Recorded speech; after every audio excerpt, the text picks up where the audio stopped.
Guys, Mark here, back at Shapiro TV, and we are going to show you how the banking industry works, and you can decide if it's freaking crooked, okay? Because this is what caused the banking crisis in 2008, the great financial crisis, okay? I'm going to do my very best to explain it to you. It's not going to be as granular as I would hope because it gets really, really wonky if you get deep into it, but here's where we go. Okay, the two biggest lenders in the country is Fannie Mae and Freddie Mac, which you have right here. These two lenders right there, okay, they give traditional banks a line of credit, an LOC. I don't know why I wrote LOG, LOC.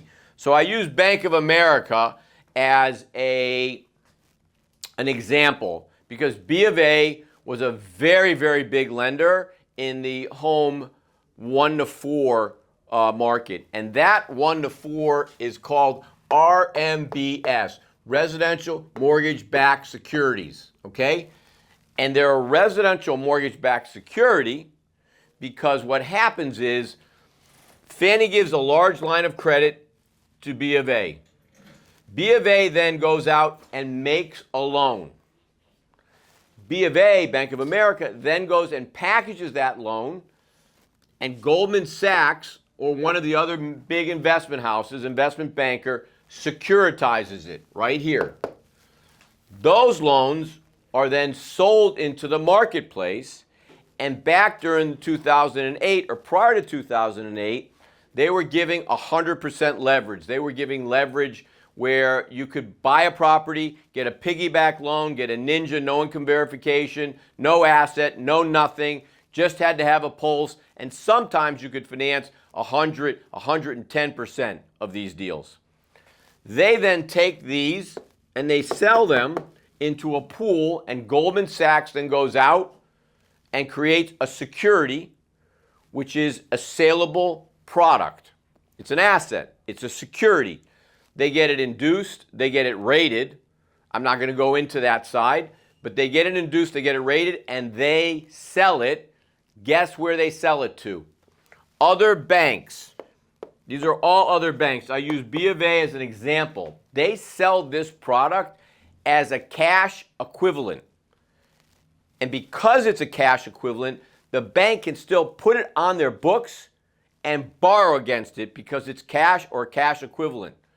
A bank uses their cash equivalent as their net capital to borrow from. Now, here is the rub. Here was the issue. Here is what happened.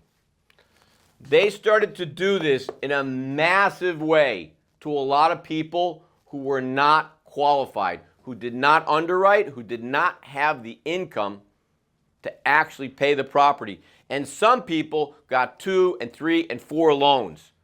Someone might have been a waitress or a bartender, and I'm not saying, calling that out, I'm not saying that they're bad risk, because if you have income and you can prove it, you should be a good risk.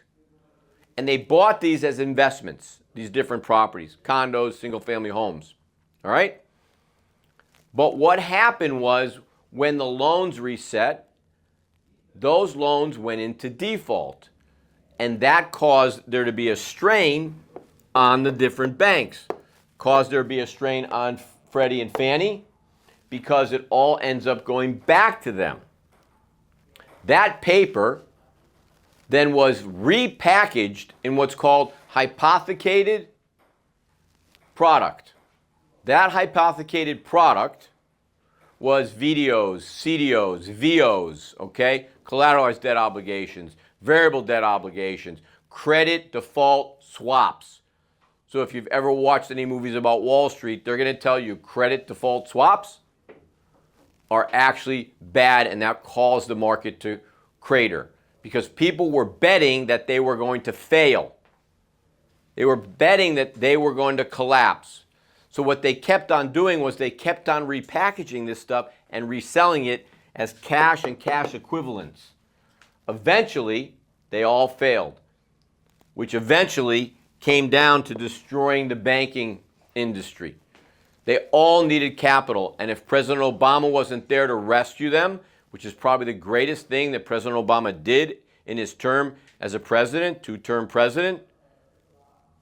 You can't imagine what our economy would be like today, our banking industry would be like today. I can't even fathom what that is.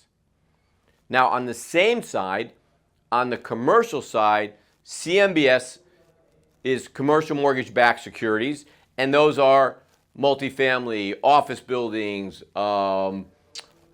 malls, self-storage, all these other non-residential, more commercial. Now, non-residential means 5 units or more.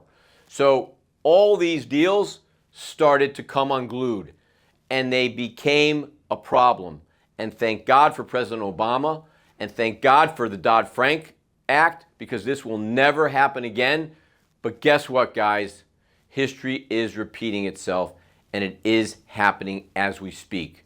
So if you want to learn more about real estate, DM me the word real estate, and let's go!